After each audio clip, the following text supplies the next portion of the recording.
You are absolutely not going to believe the bombshell that just dropped this morning, and frankly, it changes everything we thought we knew about how the national media views this franchise. ESPN released an article ranking the potential head coaching vacancies for 2026, and the level of disrespect they just showed toward Atlanta is genuinely shocking. If this list is accurate to how the league views us, we are in for a long off-season, but I suspect this is just another case of the national media not watching the games. If you thought the narrative couldn't get any lazier, buckle up, because this ranking is going to make your blood boil. Before we get into this absolute madness, do me a favor and smash that like button, share this video with every fan you know, and subscribe so you never miss an update as we fight through this off-season together. So, let's look at the facts.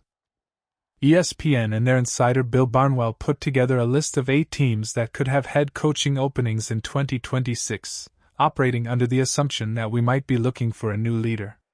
You would think, looking at the talent on this roster, that Atlanta would be a top 2 destination, maybe top 3 at worst. But that is not what happened. They ranked the Cincinnati Bengals at number 1. I can accept that. Joe Burrow and Ja'Marr Chase are there. They have Arizona at number 2. Okay, sure. But then it goes off the rails. They have the Cleveland Browns at number 3. The Tennessee Titans are ahead of us. The New York Giants are ahead of us. They have us ranked down near the bottom, looking up at teams that are actively dysfunctional. Does anyone actually believe that the Cleveland Browns or the Tennessee Titans are a better destination right now than Atlanta? It feels like these analysts are just throwing darts at a map.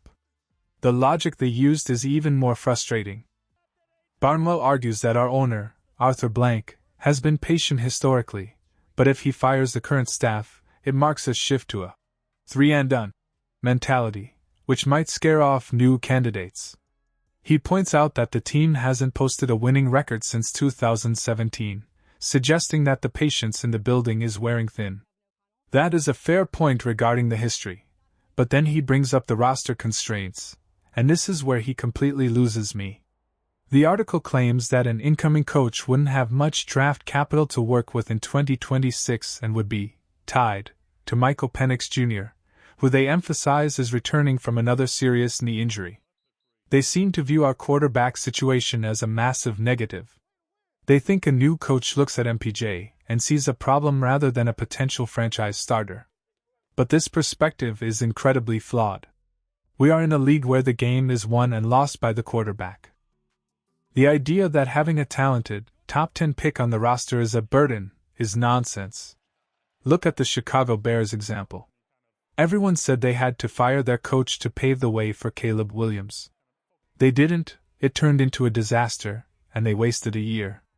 Here, we have a unique opportunity. We can bring in a coach specifically to maximize Penix, or if the evaluation changes, to move in a different direction.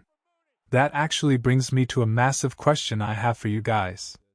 If we do bring in a new head coach, should he be forced to commit to Michael Penix Jr. immediately, or should he be given the green light to draft his own quarterback if he wants?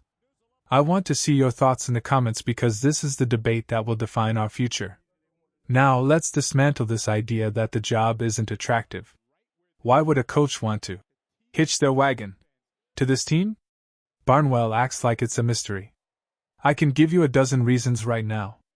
Number 1, Bijan Robinson. You are walking into a situation with one of the most dynamic running backs on the planet. Number 2, Drake London. You have a true number 1 receiver. Number 3, Kyle Pitts, assuming he stays. Number 4, Chris Lindstrom, an all-pro caliber guard. That is just the offense. The real story, and the reason this ranking is so insulting, is the defense. This isn't the Atlanta defense of 5 years ago. This unit is absolutely loaded with young, high-upside talent. We aren't just talking about veterans. We are talking about cornerstone pieces on rookie contracts. You have Jalen Walker, James Pierce Jr., Brandon Dorlus, Zach Harrison, and a secondary that includes Terrell and Bates. When you list those names, Walker, Pierce, Dorlus, Harrison, Bowman, Terrell, Ellis, Diablo, Watts, Bates, you realize that there is an insane amount of talent here. There are not 5 jobs in the NFL better than this one. The Browns do not have that young core. The Giants do not have that secondary. This brings me to the most critical part of this discussion, the identity of this team. As I was reading this ESPN article, one thought kept coming back to me.